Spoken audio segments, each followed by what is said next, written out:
Did you get a notification that the recording is on? Yes, the recording is on. I can see the top right. It Okay, says. okay, fine. So, we are on chapter 13, right? And last week, and even last time, and even some little bit previous time also, we started talking about the values or Gyan, which as referred to in Gita. By Gyan, Gita means of knowledge. How do we, and really what it comes down to, what we were talking about was how do we know what Antahkarana Shuddhi looks like, what purity of mind looks like. And I'll share my um, slide with you. We'll just continue along that now, talk some more about it.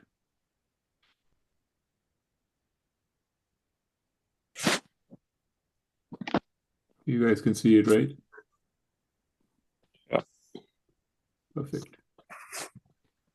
So, sorry,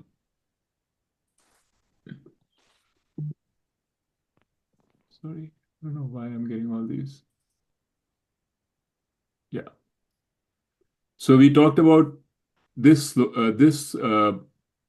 verse, which was Amanitvam, Adambhitvam, Ahimsa, Shanti, Arjavam, Acharya, Upasanam, Shaucham, Sthairyam, Atma Vinigrahah. You remember that? So, Yeah. Amanitvam was, not having that sense of man or a need for respect. Adambhitvam was lack of pretension, like even Amanitvam was when you want to be acknowledged for something that you have. Adambhitvam is you want to be acknowledged for something which you don't even have. Like the example was a person in huge debt but wearing all 5 rings on his fingers, gold rings, diamond rings, and so on to show off. Ahimsa was, the not hurting, as it says here. Then Shanti was being accommodative, being able to see the other person's perspective and not being judgmental about the other person, not looking down on the other person, trying to understand where they are coming from when they seem to be like not doing exactly what you expect a person to do. When even if they are doing something bad to you or hurtful to you, you still have the capacity to see where they're coming from rather than start reacting to the hurt. Arjavam is basically integrity. What you say is what you think. What you think is what you what you believe is what you think is what you speak. That kind of thing. And what you think is what you say is what you do. All the lined up. Everything is lined up. There's no. You're not trying to strategize and play one against the other or say one thing and mean something else. That kind of stuff. Nitu, can I ask quickly, is Arjavam the same root as Arjun? Yes, yeah, it's the same root. Right. And Acharya Upasanam is uh, is is Shraddha. So it says Shraddha in the Acharya, but actually Acharya is just a representative of the knowledge of the Gita in this case, or Vedanta or whatever you're learning. So through the Acharya you are having Shraddha for the knowledge.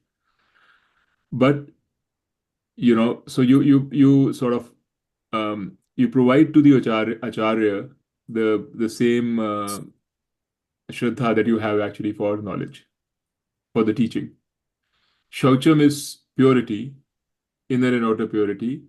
Sthairyam is, being steadfast, not kind of the ability to stay steadfast in something.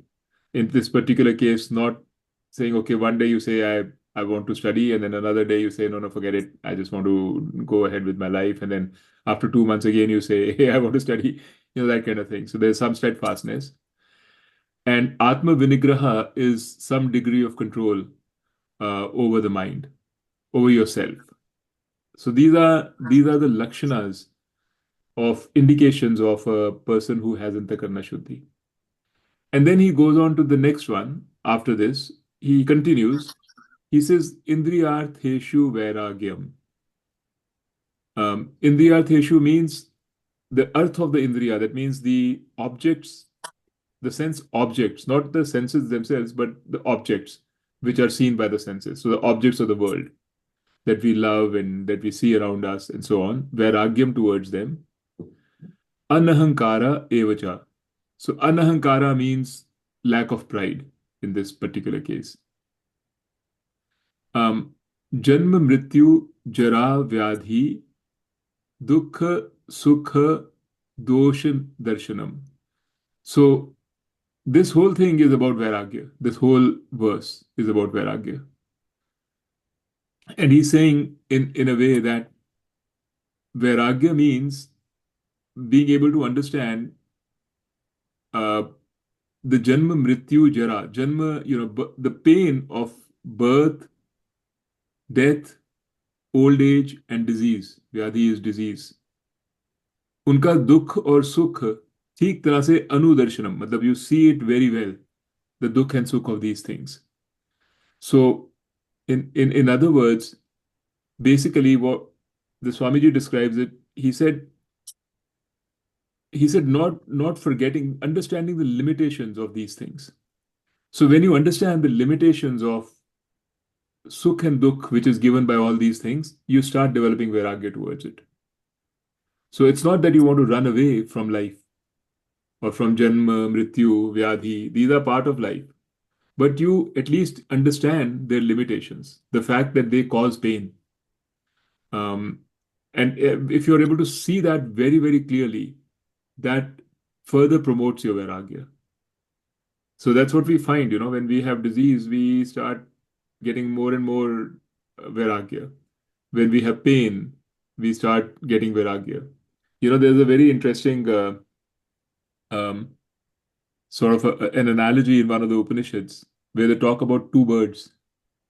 You guys have heard about it? There are two birds on a tree, and one bird is sitting on the top of the tree and radiant and happy, and the other bird is at the bottom of the tree and plucking berries and eating. And sometimes, she's happily eating, and then suddenly she finds a bad berry, a khatti gandhi berry, kadvi. So she's, oh, horrible. I mean, basically that berry is a dukh which has happened. And every time that thing happens, she grows one further up. She goes one level further up in the tree.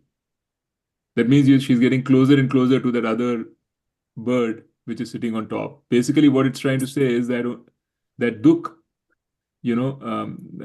sorrow causes, gives you the ability for dispassion, and that actually promotes your desire for mumukshutvam, your desire for liberation. So that's just an example, but that's what is said here too, which is, understanding the limitations of these berries, because some of them will be sweet and some of them will be bitter. If you understand their limitation, you will be your desire for liberation, or your vairagyam, will get even higher. And then the next one is asakti anabhishvanga putradara grihadishu. So again, it's again about vairagyam, but in a more intense way. So asakti means like a very strong, like not having ownership is asakti. Like a strong sense of ownership that we have, not having that is asakti. And anbhishvangaha is a not having obsession. Bhishvanga is a strong obsession, such a very, very strong desire for something is called an obsession, is called bhishvanga. And the opposite of that is anabhishvanga. And towards what? Towards putra dara grihadishu. That means towards, these are just examples, towards children, spouse, home, etc. And Swamiji was saying, Shankar in his commentary added servants. And Swamiji said you can also add stocks and car and so on. All these things you can add. But basically, what it means is, and it means you should not have that a person who has Antahkarana Shuddhi will not have a strong obsession for these things. And it doesn't, again, he clarifies it's obsession, not that you are going to run away from them, that you don't want them. No, it's a sense of identification with these things. And these Putra, Daru, and Grihad, Dishu is especially been given because we all have a very strong sense of identification with our children, with our spouses, with our home, etc. These things are very close to us. So we think as if they are part of us. If something happens to them, something happens to us. I lose any of those things, I feel like I've lost part of myself. So, so then here Swamiji explains this is a very nice explanation he's given in his book. So he was saying that it's not that you shouldn't have a sense of ownership. It's not like a should do or should not do. It's understanding that you actually never have any ownership. You really don't have ownership. You have no ownership towards your children, towards your spouse, towards your house, anything. They're all doing their own thing. You can have a lot of love for them, but you have no control and no ownership. So just recognizing that will make you this. In fact, actually, all of this stuff about Antahkarana Shuddhi is not a matter of discipline and will. To some extent, maybe in the beginning it is about discipline and will, but very small extent. It's about knowledge. It's about understanding.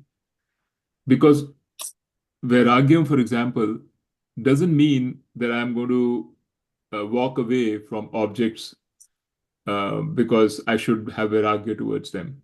It means you really truly understand what that object is worth. If you think that that object is Vairagyam ka ulta hai rag, so raga dvesh. You'll have rag if you really think that that object is actually going to make you happy. Then you'll have a desire for it. But if you know that the object actually doesn't have the capability to make you happy, then you'll have vairagya. So again, it doesn't mean that you would not want that object. You can still want a car, you can still want everything, but you have a clear understanding. I want it, but it's not because it has the power to make me happy as such. My happiness comes from somewhere else. It comes from me. But yeah, it's fun thing to have. It's fun to do. It's enjoyment. You enjoy life a lot more. And then you're not worried about loss all the time. So that's what Vairagyam is. So it's about knowledge. Then he continues, Nityam cha samachitvam ishta anishtaha upapattishu. So that means, all the time, forever, nityam, constantly, you have samachitta buddhi. Samachitta matlab like you feel the same way, evenness of mind, as it says here, regarding whether you gain something or you don't gain something, which is desired or not desired. So upapattishu means gaining. So you're kind of there's a evenness about your approach to material things around you. And that again, not a matter of willpower, a matter of knowledge. So these two are continuing on the first one. The first one was very specific, like very superficial traits.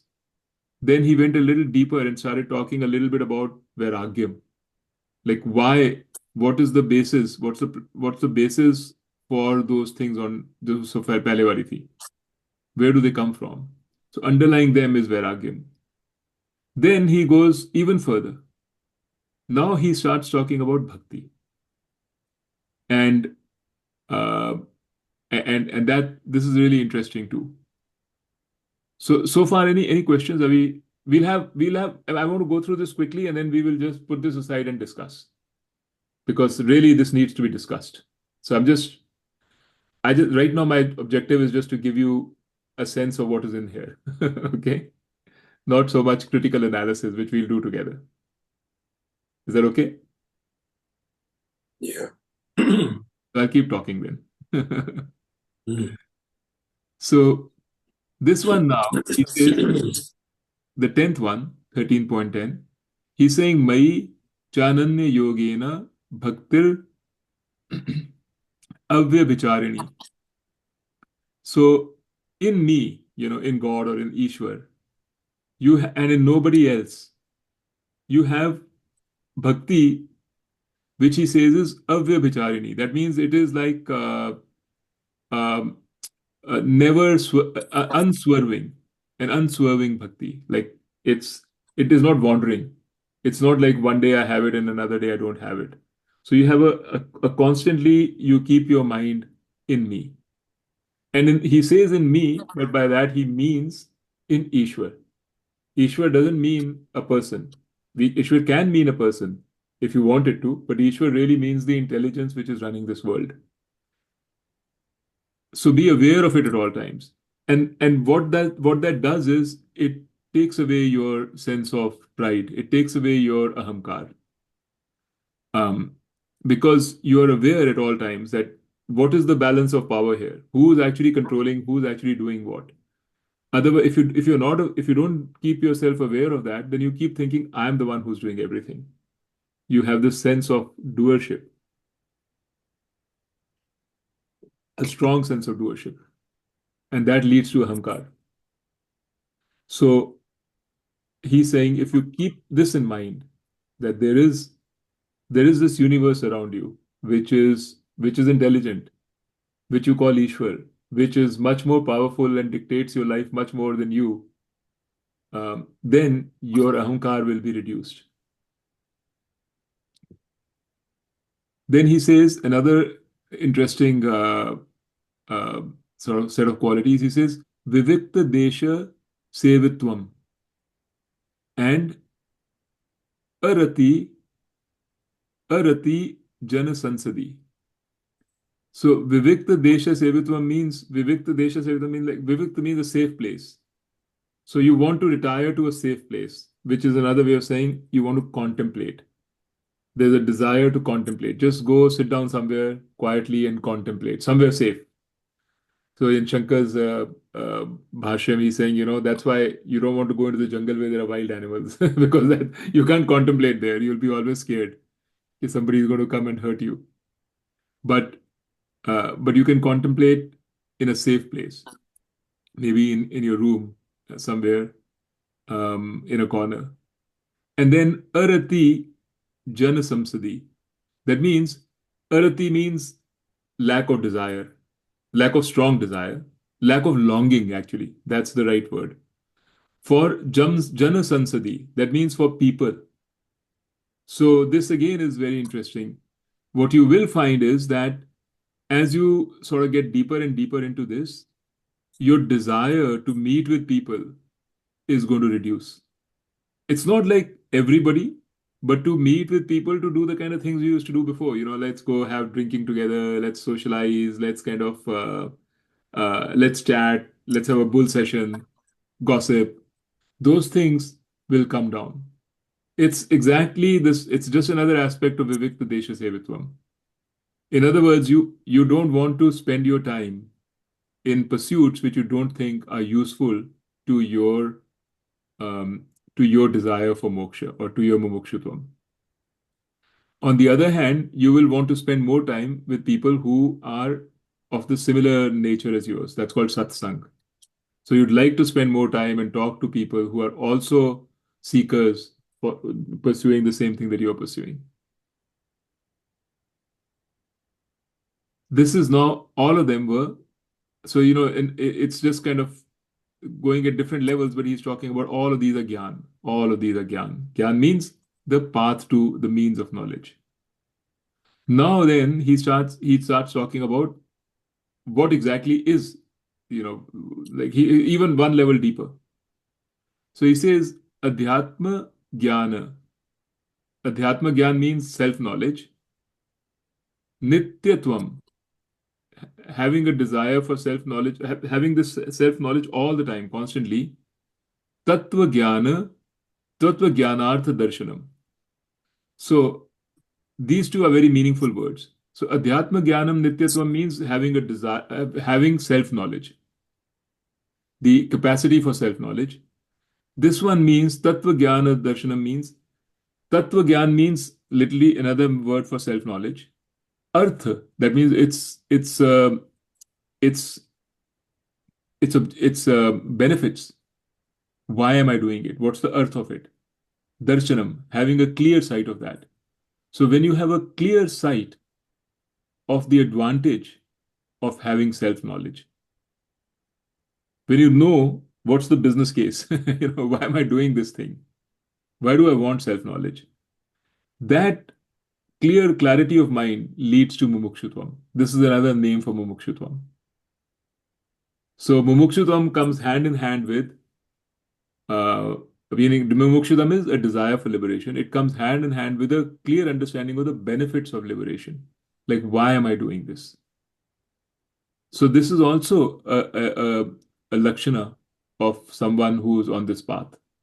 They will have a very clear understanding of uh, of this exercise, this pursuit. Then etat jnanam iti proktam. This is what is called jnanam. Proktam means it's said. Ajnanam yat ataha anyatha. So the opposite of this is ajnanam. As a small little thing he said in the end, but again an important one. What he's saying, the reason why he said it is because if you see on from 13.7 to 13.10, he's listed out some qualities, a few things. These are examples. This is not a comprehensive list. It's just some important things which have come to mind. There could be many others which are not in here. Compassion, for example, is not in here, for example. So he's saying that the opposite of this is ajnanam. So he's trying to make a very clear distinction between jnanam and ajnanam. And ajnanam is our natural tendency. If you look at yourself, even what you were like, say 30 years ago, you'll see the ajnanam. Ajnanam is what leads to samsara. This is the standard. We know this from Vedanta, right? Ajnanam causes samsara, jnanam causes liberation. So Swamiji describes very beautifully what it's like. A person who's a samsari, who doesn't have the jnanam, will have manitvam. He would want, and you'll see in yourself. I mean, I can see in myself. I want to be recognized for what I have. He'll have Adambhitvam. Sometimes I pretend that I am even better than I am because I want recognition. I call it marketing, whatever I call it. But salesmanship, things that I don't even have, I would like to pretend that I have it. I will have himsa. If someone hurts me, my immediate tendency would be hurt that person back. So Swamiji said, even if a poor butterfly flies in from the window into your room, you will kill it. You'll say, throw it out, kill it out. Like, because what is it doing in my room? It's come into my room. That is himsa. That reaction to take umbrage and something which happened to me. Then Shanti is not there. Same thing. We are not accommodating. We have akshanti. So if someone hurts us, we are not looking at it from that other person's perspective. We are just looking at it, why me? Like, hurt me? I'll show you. That kind of thing. And we definitely don't have Arjatvam. Arjavam we don't have because we think we are very smart. हमारे मन में एक बात होती है, मुंह से दूसरी बात बोलते हैं, because हम सोचते हैं ऐसे ही करके काम निकलता है दुनिया में. Only by doing these things we can get our way in the world. So, but we are not straightforward, or we were not straightforward, right? We don't have Shraddha. We used to think, forget it. What's all this about? The Vedas, Shedas, and all. There's no Shraddha for it. We didn't have purity, Sthairyam, Atma Vinigrahah. All these things we did not have. And you can literally look around you and see that is true of the vast, vast, vast majority of people. And that is why he says that is ajnanam. That is ajnanam. And the opposite of that is what you're trying to be, which is jnanam. And why are you trying to be that? Because you understand, you have a clear vision. Tattva Jnanartha Darshanam. Tattva Jnanartha Darshanam is totally clear in your mind. You want to do that because you understand the benefit of Tattva Jnana. And you know that the path to that, the means of that Jnana, is through Antahkarana Shuddhi, through these things. That is why you are you're making an effort to change yourself from where you were, a Gyan state, to a Gyan state, so that you can get Atma Gyan. You can get Atma Gyan Nityatvam. That means you're constantly aware of yourself. It's a consolidated knowledge. It's not a bookish one-off knowledge. You constantly remain in this knowledge through thick and thin. That's why you're doing all this. And he also says this, which I want to discuss now in more detail. Mai chananya yogena bhaktihi avyabhicharani. This is in my view, the basis, like on how we get it done. This is Vedanta's methodology on how we get to Jnanam, how we get all these things. The why is there, Tattva Jnanartha Darshanam. The what is there also, Adhyatma, this thing. And these are all whats. But how is this thing? Mai Chananya Yoga Bhakti. But before I go to that how, because then I'm going to shut this off and we'll talk about it. Is there any other question? Can I stop sharing? I can see you guys. So did you understand so far what is in there? I mean, I'm not saying understood it in depth, but at least you know what's in these verses. Yeah. Rajiv, Atul, you know what's in the verses, right? Yeah. Yeah. What is some there deep is stuff. huh? Some deep stuff. Some deep stuff. It's talking about what is a gyan? What does a gyan do? Lack of knowledge, lack of self-knowledge, what does it do?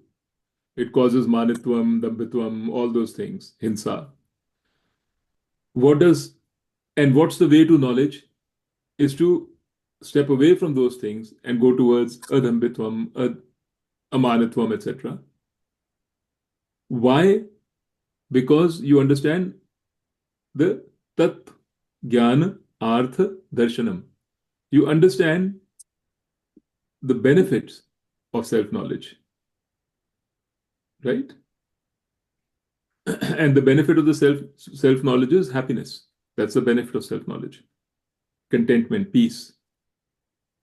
And then he also has that in one line which I was telling you about bhakti, which is the Vedant's perspective of how. Because, I at least have found these things are easier said than done. As long as the going is good, we can all talk about this. But when the going becomes tough, it's very hard to remember, to remember all these things. So, and Vedant understands this. And Gita, Bhagavan Krishna understands this, that this is not easy. So, the whole of the Vyavaharika Drishti of Vedant is basically provided to support you with getting this Antahkarana Shuddhi, so that you can truly understand the Paramarthika Drishti. So remember, the Paramarthika Drishti is very clear. There's only one Brahman, you are Brahman. Everything else is Mithya. But Vyavaharika Drishti says, I understand that you're not ready right now to accept that you are this little you, the small me, is not me. Oh, that's interesting. Mukta's here.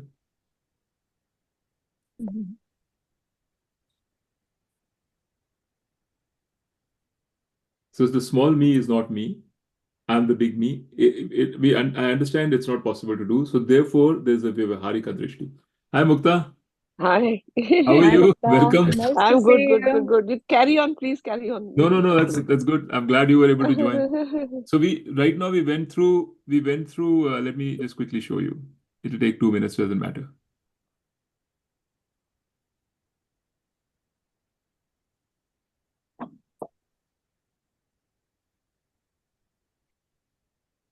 So Mukta, we went through these verses of chapter 13. Some of them, if you'll remember from last time, the first one, Amanitvam, Mhm. Adambhitvam, Ahimsa, etc., Yeah, we yeah, talked yeah. about last time. These are the lakshanas of someone Mhm. who has Antahkarana Shuddhi, Mhm. right? And also the means to knowledge. How do Yeah. we get to knowledge? Then we went through the others, Indriyartheshu, Vairagyam, etc. They're very similar. Mhm. Uh, Mhm. this particular verse really talks about Vairagyam. It says, uh, when you have, it's saying when you have Jivan, here it says Janma Mrityu Jara Vyadhi Dukha Dukha Dosha Anudarshanam. When you have this, then when you realize that there is pain um, in Janma Mrityu and disease and so on, you understand their limitations. When these bad Hmm? experiences happen to you, they further propel you towards Vairagyam. Then this one is about, कर ले जो तेरे को समझ में. Sorry. no problem. This one is about lack of obsession, lack of Mhm. ownership. That don't have another lakshan is that the person who has Antahkarana Shuddhi will not have a sense of ownership or obsession with things which are close to him, like putra. Putra means like a child. Dara is like a Family really. spouse. Yeah. Griha, house, adi. So, with things which we identify ourselves with, normally we tend to identify with these things we won't have. So we'll have a samachittatvam around them. Samachitvam means like evenness. Okay. Then he says, stay, stay with unflinching, unswerving devotion towards me. And we were going to Mhm. talk about this in more detail. So we haven't discussed this yet. So you came at the Okay. right time. And he Okay. also said another thing that happens in a person like that is vivikta desha sevitvam and aratir jana samsadi. That means Hmm. that person wants to no longer wants to kind of be in the company, social company of people all the time, drinking, joking, all these things. There's no longing for that anymore. It's not that you don't want to be with people, but there's no longing for people. Swamiji was saying in the opposite of that is even if you're going to a hill station for a holiday, you'd like to carry 3, 4 friends with you because oh, what's the fun without friends? That kind of thing. So that sort of a longing will go away. So anyway, so this particular last verse is about mumukshutvam. It's saying that tattva jnanartha darshanam. If you have a clear understanding of why you are seeking this knowledge, you will have desire, which is mumukshutvam. Right? Okay. So that was high level. You can get all that mukta if you go through the recording anyway. So now let's talk about the technique that Vedanta has provided to us for getting Antahkarana Shuddhi. Okay. Okay. So the first thing that we have to all understand is the concept of Ishwar, the role of Ishwar, because Ishwar is central to this technique. So in other words, we live our life thinking we are responsible for our life. But do we recognize that there is something called Ishwar, which has much more control than we have? Another way to think about this is to say everything that we have is given to us. Everything. Of course, things like which family you were born in, that is definitely given to you. You didn't have a choice there. The money that the family has and that's passed on to you is given to you. The intellect you got from the genes of your parents is given to you. right? The industriousness that you got because you were brought up right. Discipline was invoked in you, was given to you. Can you think of anything which you can really lay claim to say, this is just me. I fully deserve this. This is just me. This me, my body, Atul, Dheeraj, whatever this body is, Sanjay, Rajiv, Kiki, Mukta. This body and mind is responsible for this. Because we are not used to thinking like this. We always think, I am responsible for the results I get. I'm responsible for my actions. I'm responsible for the good and bad. And that's considered to be a good thing. It is a good thing. You want to take ownership and responsibility. But only up to a point. When you're not talking philosophy and you're really trying to understand, you got to go deeper than that. And see, is that really true? What is it that you can lay claim to which has not been given to you? And then we should think about this in both positive and negative context, right? What can you lay claim to that's great, and what can you lay claim to that you are not doing well, perhaps? Yeah. Either way, but the point is that there is a recognition of Ishwar. Like, I mean, the reality is that howsoever good and smart I am, I don't even know the next breath, whether it will be there or not. I really don't. And who is responsible for that? Where is that coming from? It's coming from a collection of things which is happening around me, or which I really don't have control. I'm assuming that there is some intelligence which is making it happen. That's not a very far out assumption. There is some order, there are some laws, something which makes this universe go around. And I am part of that universe. And I am also going around following those laws. The fact that I have a mind which lays claim to ownership, which says, I am a mind which is doing this. I'm a doer. That mind is also given to me. It's not as if, I'm not saying that mind is not there. It is there. We have a desire. We have a sense of doership, ownership. That is also given to me. This is the most important thing to understand if you want to truly understand the Vyavaharic perspective of Vedanta. Because not it's good to understand because it's a value, it's humility. No, it's good to understand because it's the fact. This is what the reality is. Now, the next point to understand, if you can understand this, then the next point to understand is that there is an order in this world. There is some sort of underlying intelligence which is guiding this world. That order, right, which is just a matter of fact. Physicists and scientists call it the laws of the universe. Newton's law of motion, whatever. That is probably derived from something else, which is derived from something else. But at the end of the day, there is order. That order, recognizing that order, we call it Ishwar. So that order is Ishwar. That order is dictating what we are doing, is dictating me, is dictating even the state of my mind, which says, I am the doer. Even that is being dictated by the order. The fact that we are trying to overcome that is also being dictated by the order. The trying that we are trying to learn Vedanta is dictated by the order. So there is this all-powerful order, which is called Ishwar. That is point number 2 to understand. Now, if you understand that, now you have the option, because depending upon how comfortable you are, it's very perfectly great. In fact, I think it's a wonderful thing to say, I'm going to personify that order and call it Krishna Bhagwan, or call it Ramchandra, or call it anything, Jesus Christ, whatever I want to call it, Allah, right? Or anything else, Odin, Thor, whatever we want to call it. We call that Ishwar.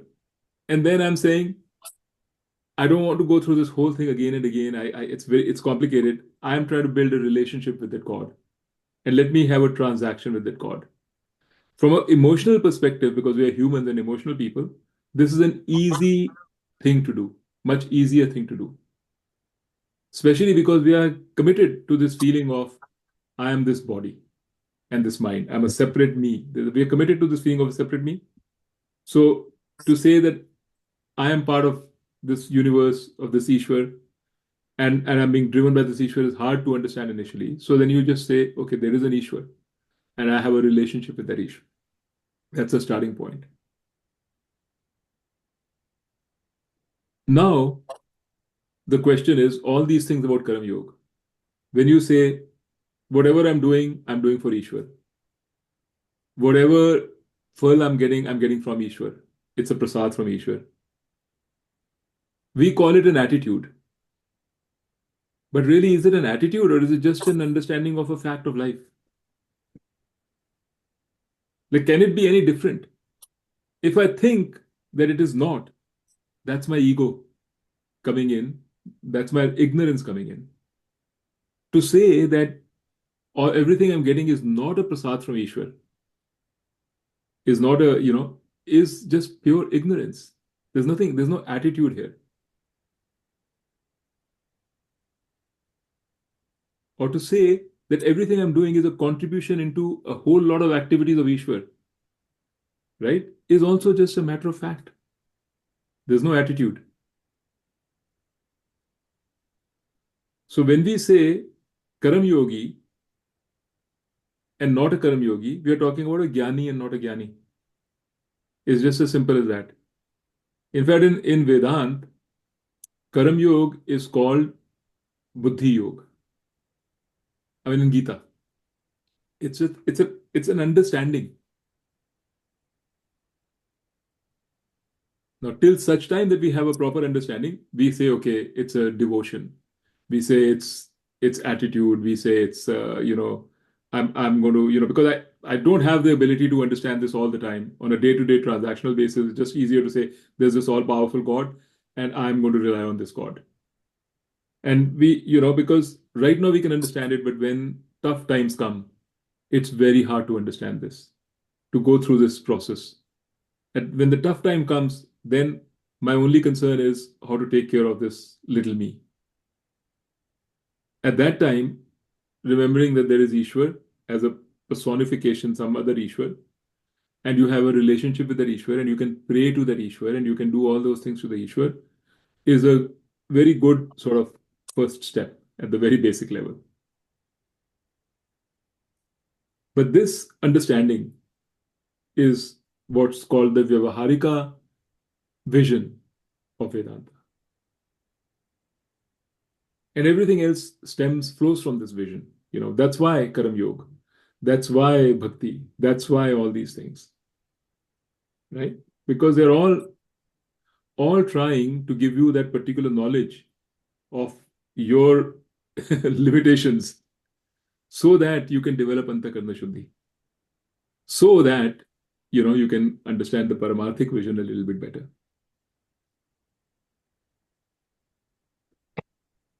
So when Krishna Bhagwan was giving that line, Mai Bhakti hi, क्या था वो? मेरे को याद ही नहीं आ रहा. He said, yeah, Bhakti hi avyabhicharini, right? This is what he is trying to say. This is what he means. That understand me constantly, avyabhicharini, not only when in a good time or a bad time, but all the time be aware of me. Which means be aware of this universe, the intelligence in the universe, which is making things happen. As opposed to being aware of my own ego. I'm doing this, I'm doing that. Try to be aware of the larger presence. That's what he's trying to say. And that in that little line is actually this whole technique. Why he's saying it and all that is the whole technique of Vedanta. You guys, are you agreeing with me? Do you follow? Yeah. Mukta, you follow? Yeah. I am slightly distracted, of course, but yeah, I'll be listening to it again. Yeah, that's okay. But this is nothing new. We've talked about it before. Yeah. But every time we Yeah. talk about it, you'll see something a little more, you know. That's what happens. So it's good to talk about it again. Yeah, that's true. And it's very useful. It's very, it's really practically very helpful when, trying to negotiate life. Rajiv? Yeah, I was just thinking. Um, I think the first thought that came to mind to me was, how hard do we try to control our own destinies? And how hard, I mean, that's essentially, the things that we learn from childhood that, Absolutely. if you work hard, Yeah. you will get better results and so forth, right? So I think we are just kind of prepared to deal with life through that particular lens, right? Yes. And so it's much more associated with you rather than a bigger, Cosmos. more, Yeah. Ishwar, right? Ishwar, right. And we're not. I remember my mom teaching us things like, you know, you don't control everything, right? Don't think you control everything. You just try to do your best and leave the results to Ishwar, and Yeah. appreciate what comes your way, whether good or bad. Right. Yeah. But I think there's just way too much pressure to succeed, and too many pointers towards why people succeed because they work really hard and to get ahead, things like that. So yeah, that's what I'm thinking right now. Yeah. And I think my feeling is that everything has its place. Maybe if you hadn't done all this and hadn't succeeded, you may not have had the mental space to come to Vedanta because you'd still be struggling. See, only when you actually have tasted success and you've seen the limitation of success, maybe not all success, but some success with limitation of success, will you, with an open and clear heart, come to something like Vedanta. Till you've tasted success, you will always be clamoring for success in the back of your mind. So the study of Vedanta will always be a superficial study. It will not be a proper commitment because your deep commitment is to success. So, which is also, by the way, misplaced, right? Which is we think fame and fortune and money is success, although translating that into understanding what success is, which is more like happiness or contentment, right? yeah.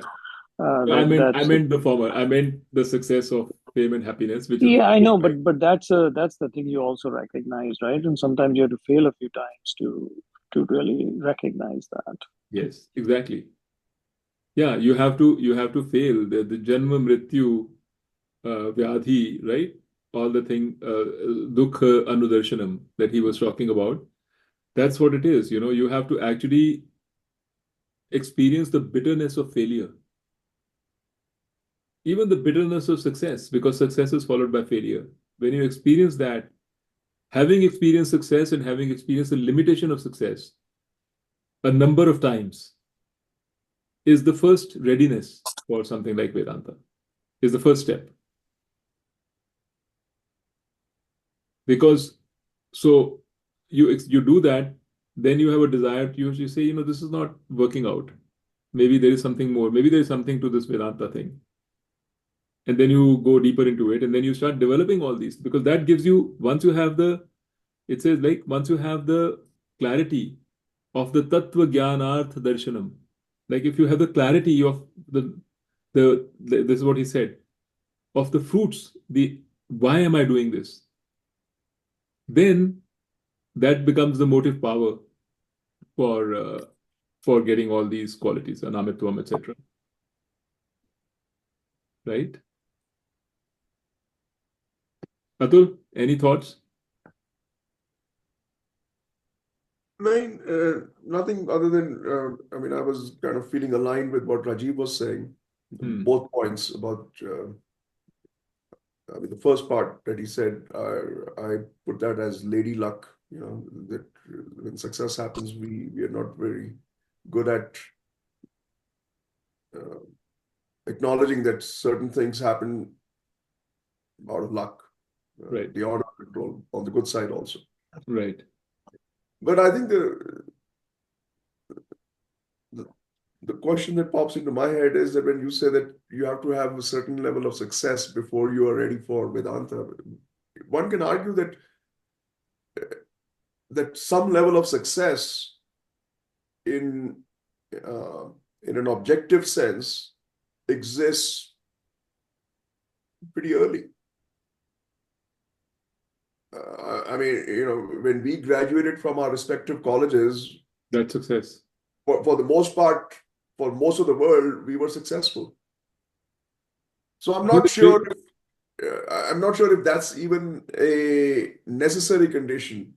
No, it's a necessary condition, because I think the key is, you said, in an objective sense. So this is success in a subjective sense. There are some people who can have a lot of success and still not go towards Vedanta, and some who will be ready after a little bit of success. Yeah, but that's what I'm saying. What I'm saying is that to me shows a disconnect between the two. In other words, the two are not really related, because because what you're saying, I agree with that it's not the objective sense, it's whether you think that Exactly. you've reached a Whether certain you think that the success you plateau. thought, whether you think that the happiness you thought you will get from success, you got or not. When at the time when you start realizing that more success, you start having this doubt, more success is not really going to bring me the happiness. When that thing comes to you, that's when you go to Vedanta. So now that success could be anything, by looking at Americans, they'll say most of us are never successful, वो हम क्या कर रहे थे, piddly jobs, back in India. But by our own standards, our own relative standards, we were successful. So it's very subjective. It's not objective at all. Right? Now, Bill Gates may, or Elon Musk. Do you think Elon Musk is interested in Vedanta right now? Probably not. And he's extremely successful by any objective measure. But it's all subjective. But the point is that the danger here is that I was trying to emphasize was that don't think that Vedanta is a cure for disappointments in life. Or, I couldn't make it elsewhere, so let me go try and do spirituality. That's not what you want to do. That's just a plain, you're right from the beginning, you're in a problem. Because then you're forcing a priority on yourself, whereas deep inside you, your priority is still fame and success, but you're trying to gloss it over and say, no, ये तो बकवास है मैं तो भगवान के पीछे जा रहा हूँ or something like that. That's all I was trying to say. So, in other words, this pursuit, for it to be really meaningful, has to be your top priority. There's no getting out of it. That is what it takes. Dheeraj, one thing I would like to add, I think there are two set of people who are in pursuit of Vedanta. One set of people who have tasted success, who have seen, they set a few goals in their life and they have attained those goals, and after reaching to that point, they are still dissatisfied with all the nature of things around them, and the real contentment and happiness still eluding them. That is one set of people, I think. Right. Yeah. Other set of people who are pursuit of Vedanta, who have had no success at all. They have had very tough times in life. Yes. Not a good family life, or professionally down. Even those are the set of people who take to Vedanta for solace. Yes. For solace, right? Yes. They take to Vedanta, but that's the key. That is the way out, they think. Exactly. That's going to help them. Absolutely. And what I'm saying is that second set of people, what they're really in pursuit of and what will really help them is Antahkarana Shuddhi. It will help them to resolve their issues. Issues, yeah. Disappointment, the pain. They need to resolve Yeah, that. because they need that mental strength and to face all Exactly. those difficulties in Yes. life. And Yes. through Vedanta, they muster a lot of strength. Yes. But if I tell them, hey, you are Brahman, or I tell them, you're not Brahman, you're part of Brahman, Mm. they'll say, I don't care. They might, it doesn't really matter. Mm. I'm hurting right now. Mm. And you're telling me I'm Brahman or I'm not Brahman, I'm part of Brahman. You're talking about Vishishtadvaita versus Advaita versus Dvaita versus this, you know. They may even pay lip service to it. But that's not going to be their priority. Their priority right now is going to be the pain that they are suffering, the bitterness. Yeah. And Yeah. the beauty is that Vedanta has a place for them. Place for them, yes. It has Yes. an answer for them, because it tells them through these things that we just talked about. When that line, my kya tha, bhakti, like unswerving devotion, that could be a good answer for them. If they understand and they realize that we tell them, okay, Vedanta will tell them, think about God, personify the God, have a relationship with God. When you are in pain, talk to that God, right? Pray to that God. See what God is telling you in back. Just focus on that. That's a very beautiful gift from Vedanta, in my opinion, and can be very useful for them. But they are not ready for, or they are not, it's not ready, I don't want to make a judgment, but their first priority is not going to be Atma Gyan. Just happen, it won't be, can't be. So just understanding that is all I'm saying. कितने सारे लोग हैं यार जो ऐसा करते हैं, जो दुनिया से तंग आके से मैं तो आश्रम में जा रहा हूँ, right? Because they are like so unhappy in the world, right? But that means they are not ready yet.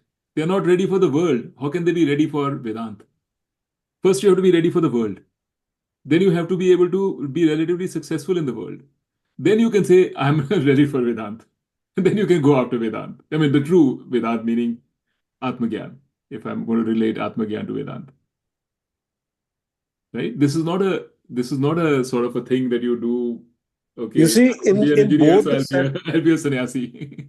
In both these set of people, the goal, the aim is different. Yeah. You see? Yeah. The aim is different. The aim is different. And Vedanta is supporting both the aims through different channels. That's right. Yeah. Actually, even for a very successful person, Antahkarana Shuddhi is not a given. So even that person will have to go through the channel of Antahkarana Shuddhi in order to really, because you can be successful and still have, nobody can come through life unscathed. Nobody. Everybody has issues. And you can see it in yourself. You can see how you react, tough times, easy times. You can see those issues in yourselves. So you have to, it's just a question of relatively, you're in a little better position. Relatively, you can say, okay, I can focus on the core of Vedanta, on Atma Gyan. But someone that you described in the second camp, there's no relative anything there. It is for that person, it's just pain. How to get rid of the pain.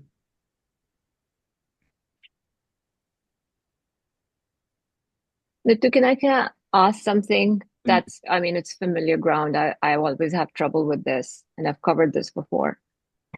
But I have trouble in my relationship with Ishvara. Because I have to start from scratch every time. The personification of Krishna and then that relationship with the personified God I have to start from scratch every time to say, okay, that's what I'm really doing. Right.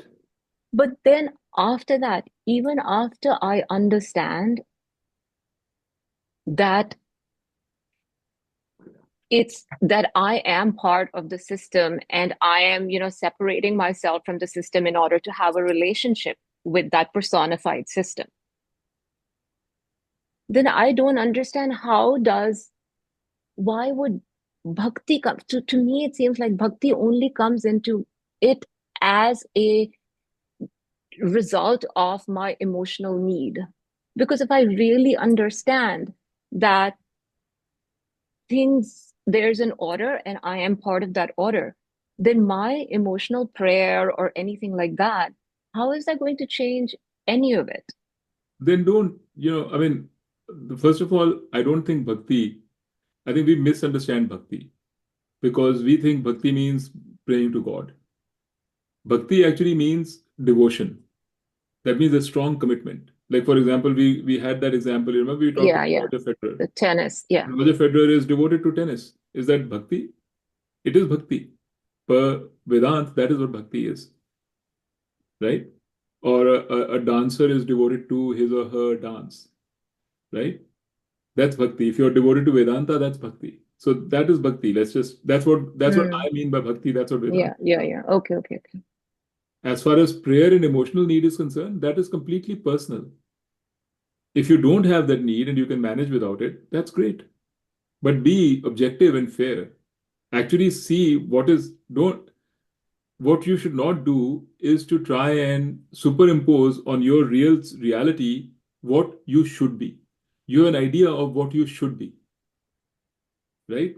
If you're trying to impose that what I should be on what you actually are, you're doing a disservice to yourself. You have to really understand what you actually are. Yeah. I'm saying that when I do have the emotional need, I recognize, I'm not saying that I don't. Oh. I'm saying when I do have an emotional need for a relationship with Ishvara, then something doesn't work. Okay, well, it doesn't work satisfy. if you have a relationship with your children or let's say Mike or whoever? How does it work? You have an emotional need, right? No, it doesn't always. I mean, right. There's That's always, what I'm saying. Yeah. So Ishwar is just like that other person. I see. If it's not working, figure out why it's not working. Maybe you don't have enough trust. That's why it's not working. Right? That's more of a, or maybe you don't need it. Who knows? I don't want to get into psychology here, but it's just typically these issues have, in my opinion, this is a very uninformed opinion. These have got to do with issues of trust. Can I just ask, do you guys like Mukta and Rajiv's and do you all have that personal relationship with Ishvara that works for everyone? I don't. You don't. I think I do. I mean, I think it's it has been a very confused relationship because before Vedanta, it was very confusing, right? Now, Vedanta lays out a process of the relationship between Brahman and Ishwar, that they are actually the same thing with attributes, without attributes, right? So you're talking about the same thing. I think what the convincing argument that I learned in Vedanta that I never looked before was the order in the world, the order in the universe, right? And tying it to intelligence. I think that there's something there that, right? Also, the more I think about it is, you always try to work hard, but there are times when you fail even when you work hard. And it's very, very hard to understand. But Vedanta helps you understand that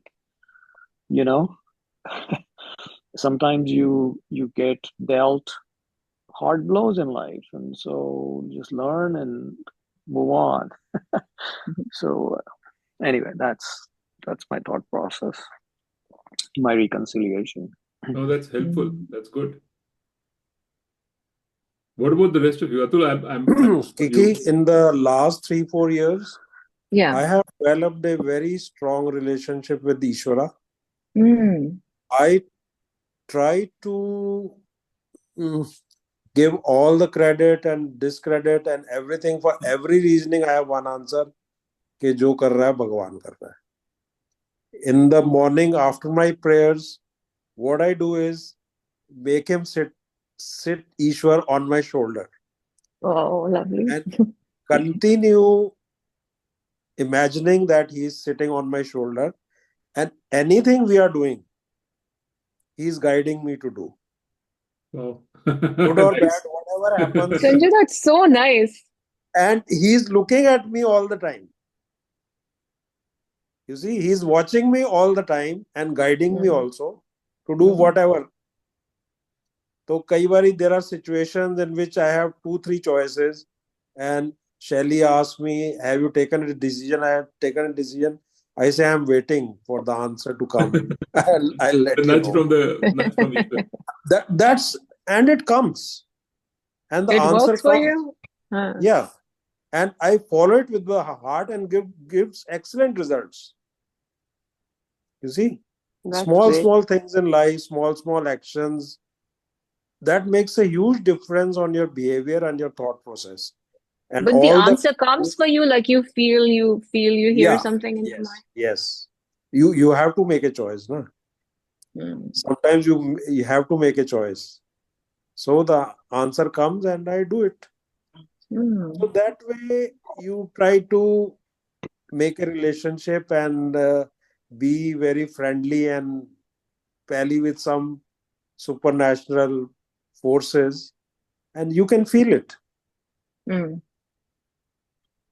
That's So so nice. That's helped me a lot.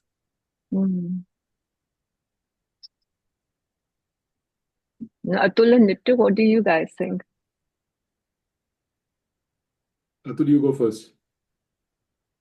Mine is very simple. I agree with Sanjay. Like in the last, let me just quickly, in the last 3-4 years, I've always had a relationship or a thing about Ishwar. And I was more confused about it, but Vedant has clarified it for me, kind of like what Rajiv was saying. And so you can also have a conversation with It's not a Ishwar? conversation as such. It's more like, I can pray to God. I can ask God, that kind of thing. I can have a conversation. I never felt the need for a conversation. And do you personify God? I don't have a problem making decisions as such. Everybody has their own sort of place. Yeah, methodology. But do you personify Ishwar? I don't consciously personify Ishwar, but I mean, no, maybe not. I don't think about Krishna Bhagwan as such. Yeah.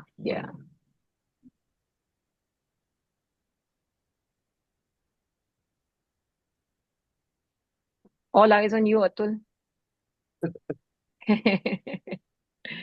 So I think I bounce between what Sanjay was saying, but without the personification. And I don't think he said personification either. And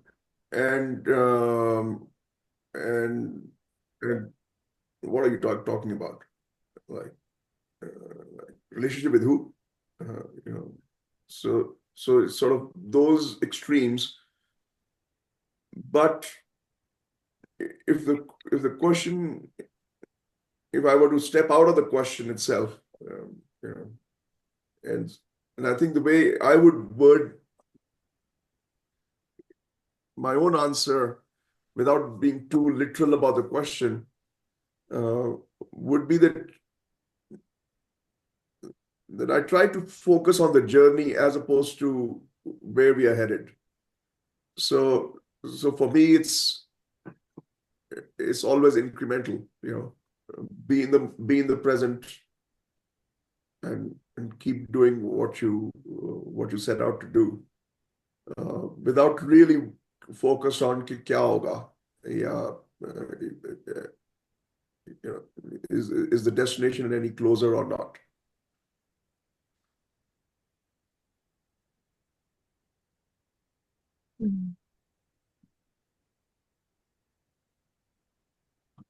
Thank you. Thank you, everyone. That's helpful. Any other thoughts? Anything else?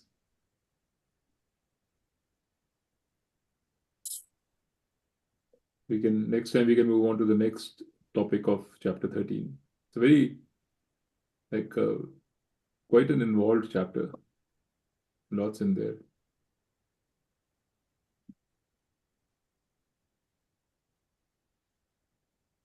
Should we call it a day? Yeah. Yeah? Mukta? Thanks, Nitya. Yeah. You still have a party to go to? No, not really.